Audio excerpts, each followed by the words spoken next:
जय श्री महाकाल। गुरु शिष्य प्रेम और साधना, क्योंकि गुरु और शिष्य का प्रेम तो बोल ही नहीं सकते हैं कि उसका महिमा और गुणगान तो गा ही नहीं सकते हैं, क्योंकि गुरु का इतना ऊंचा दर्जा है। है बहुत प्रसिद्ध है कि गुरु गोविंद दोऊ खड़े, काको लागो पाए, बलिहारी गुरु आपकी गोविंद दियो बताए। गुरु ने ही हमें ईश्वर को बताया हुआ है, ईश्वर की भक्ति करने के लिए, ईश्वर के मार्ग पे चलने के लिए। और उन्हीं मार्ग पे अगर हम चलते हैं तो हमें सफलता मिलती है, हमारे मन में शांति आती है और भी अन्य कामनाओं से मुक्त हो जाते हैं। जब हमारे अंदर कामना रहती है तो हमें किसी न किसी समस्याओं से बराबर सामना करना होता है, और गुरु ईश्वर का मार्ग दिखाते हैं और मन में शांति होती है और दूसरों का भी भला करने के लिए हमें प्रेरित करते हैं। और हमें अगर शक्तियाँ या सिद्धियाँ या कृपा मिल गई तो हम उन कृपाओं से उनकी समस्या भी दूर करते हैं, उनका भला भी करते हैं और ज़रूरत जितना हो सके उतना मदद भी किया जाता है, सिर्फ और सिर्फ गुरु कृपा से। क्योंकि जो व्यक्ति ज्ञानी है या शक्तिशाली है या जो तांत्रिक में पारंगत है या उसे ज्ञान है, वो कहीं ना कहीं गुरु से ही मिला हुआ है, चाहे किसी भी कैटेगरी का गुरु हो, चाहे कोई भी हो। क्योंकि हम जब जन्म लेते हैं तो हम जन्म से कुछ नहीं सीखते हैं। जैसे हम आते हैं आराम से चले आते हैं मुंह उठाए, लेकिन हम यहाँ अपने अंत समय तक कुछ ना कुछ, चाहे हम अच्छे सीखें चाहे बुरे सीखें, चाहे किसी को दुख देना सीखें चाहे किसी को सुख देना सीखें, पर कुछ ना कुछ हम इस प्रकृति से, इस जीव जंतु से, इस लोग से हम कुछ ना कुछ हमेशा सीखते हैं।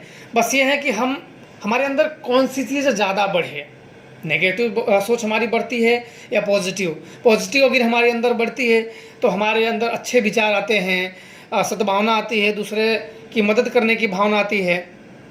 अगर वहीं नेगेटिव चीज़ बढ़े तो हम गलत बन जाते हैं, हम विरोधी बन जाते हैं, हम अपने आगे किसी को मानते नहीं हैं और हम अंदर अंदर दुखी भी रहते हैं। क्योंकि हम किसी का विरोध करेंगे तो क्रोध तो हमारे अंदर सबसे पहले उत्पन्न होगा, और ये चीज़ कभी ना शांत होने वाली चीज़ है। क्रोध जो है, आज इसको बोलो वो आपको बोलेगा, फिर उसको बोलो वो आपको बोलेगा, फिर आप में और उसमें कोई अंतर नहीं है।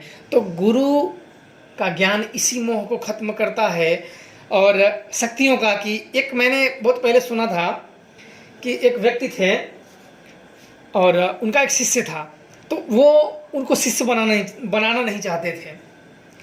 और जब वो आता था वो बहुत सच्चे हृदय वाला शिष्य था, तो और दूसरों लोगों को सिखाते थे। तो वो आता था, गुरुजी मुझे भी कुछ दो, मैं आपका शिष्य मैं बनूंगा, आप मेरे गुरु हो। तो उससे तंग आ गए थे कि उसे बनाना नहीं चाहते थे। शायद उसने बहुत से कारण हो सकते हैं कि गुरु भी भाई थोड़ा सा, गुरु भी लोग सोचते हैं ना कि मुझे कुछ मिले, दान दक्षिणा ये वो, अपने तरीके से सब लोगों का मन होता है। तो ऐसे सोचे, तो फिर और लोगों को सिखाया, उनको बोले कि लो ये पत्थर लो और इसी की तुम पूजा करना, दर्शन हो जाएंगे। बोला ठीक है गुरुजी। उसने गुरु की आज्ञा मानी, गुरु ने जो आज्ञा दी, गुरु ने तो ऐसे ही बोल दिया, पर उसने गुरु की आज्ञा मानी और गया घर और उसी पत्थर को लगा पूजने और उसी पत्थर में उसे दर्शन हो गए, देव दर्शन हो गए।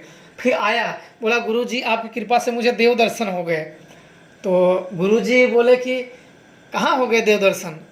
बोले हाँ गुरुजी, आपने जो पत्थर दिया था और दर्शन हो गए। बोले कि अरे आज तक मुझे दर्शन नहीं हुए हैं किसी के, फिर तुम्हें कैसे हो गए? बोले नहीं गुरुजी, वो तो मुझे हो गए, जो आपने ऐसे ही फेंका पत्थर था ज़मीन पर, वो उठा के दे दिए। तो इसलिए गुरु का जो वचन होता है, क्योंकि गुरु एक शिव रूप होते हैं गुरु में, क्योंकि जगत गुरु भगवान शिव ही हैं। तो हम जब गुरु रूप में पूजते हैं तो कहीं ना कहीं हम भगवान शिव को ही पूज लेते हैं। तो वो तो जगत गुरु हैं, गुरु के भी गुरु हैं, आपके भी गुरु हैं, आपके गुरु के भी गुरु हैं, आदि गुरु। तो इसलिए वो कहीं ना कहीं वहाँ चला जाता है। तो आप अगर निरछल मन से और सद्भावना से गुरु की सेवा, गुरु की भक्ति और गुरु के दिए हुए मार्ग कोई भी करोगे, अगर आपके अंदर किसी भी प्रकार का खोट नहीं है, मन निर्छल है, तो किसी भी चीज़ में आपको सफलता मिलनी ही मिलनी है।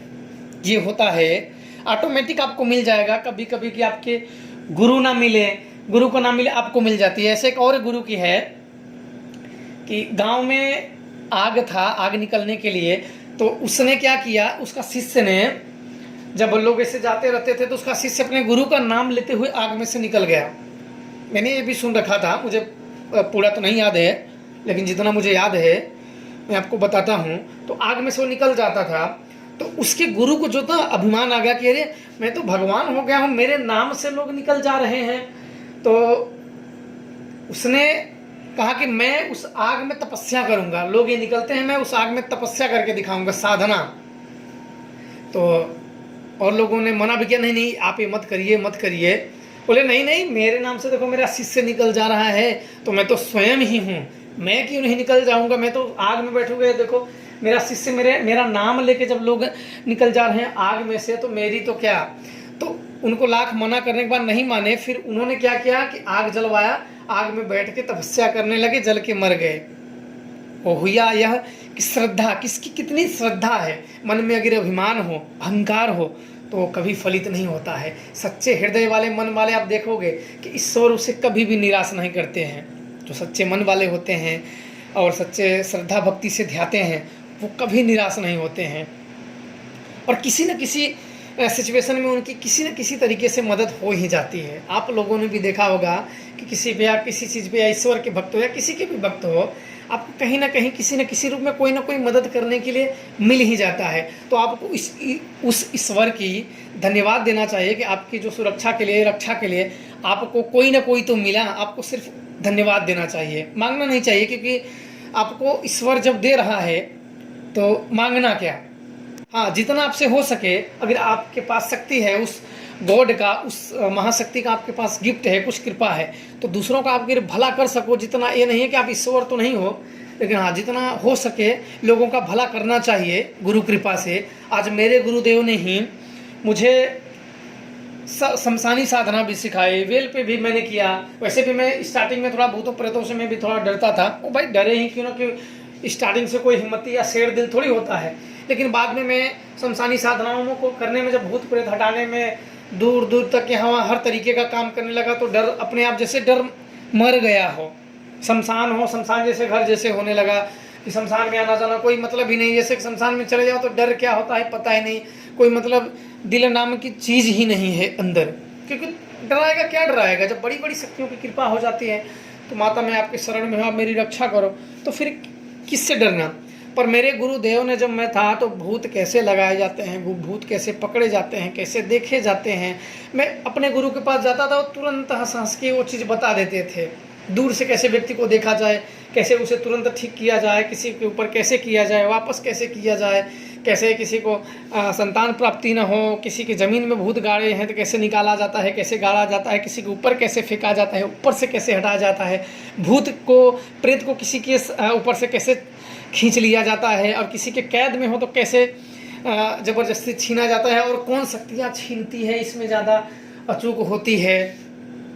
तो काफ़ी चीज़ें गुरु द्वारा ही सीखे जाते हैं, और कुछ गुरु शिष्यों के साथ छल भी करते हैं। पर मैं कभी भी अपने शिष्यों के साथ, अगर मेरे पास समय रहेगा तभी मैं सिखाता हूँ, जो मुझे अच्छे लगते हैं उन्हीं को समय दे के, जानकारी दे के सिखाता हूँ, और समय बाकी मैं, अगर मेरा मन है कि ये ठीक नहीं है तो उसे नहीं सिखाता हूँ।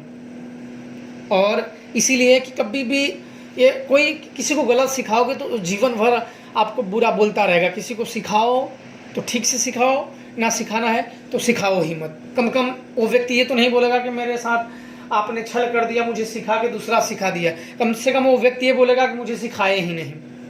तो इसलिए मेरा तो ये मानना है कि 4 ही लोगों को सिखाओ, लेकिन अच्छे लोगों को सिखाओ, 4 लोगों को। क्योंकि 100 को सिखाने का मतलब नहीं बनता है, 100 को सिखा दोगे और 100 को समय भी नहीं दे पाओगे। 4 लोगों को सिखाओ, लेकिन अच्छे लोगों को सिखाओ और ढंग से सिखाओ, ताकि वो दूसरों का भला कर सके, दूसरों का काम आ सके, दूसरों का दुख दूर कर सके, और साथ में अपना भी दुख दूर कर सकें।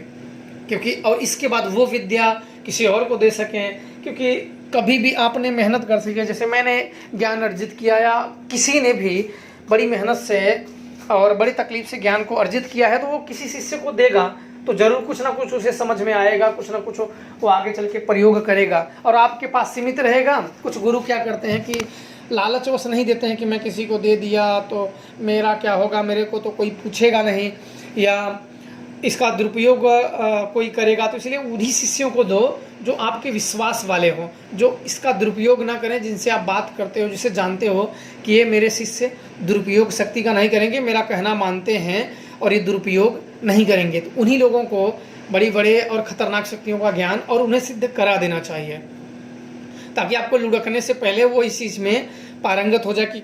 क्योंकि कब किसकी क्या हो जाए, तो इसलिए उनको बराबर कुछ ना कुछ हमेशा बताते रहना चाहिए ताकि वो इस चीज़ में पारंगत हो जाए।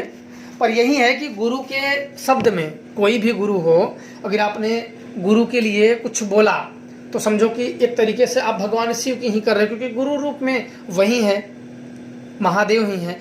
आपको जिस व्यक्ति की जानकारी नहीं लगती उसे छोड़ दो, आपको नहीं लगती है छोड़ दो, आप उसे क्या बोलना, बुरा बोलने से वो तो सुधर नहीं जाएगा कुछ भी। तो इसलिए आप लोग अपने तरीके से आप काम करिए, जो अच्छा लगे आप अपने तरीके से करिए, और आप लोगों के गुरु की कृपा बनी रहिए और साधनाओं में आप चलिए, और उस महाशक्ति के ऊपर आप लोगों की कृपा बनी रहे। सुख शांति रहो। जय श्री महाकाल।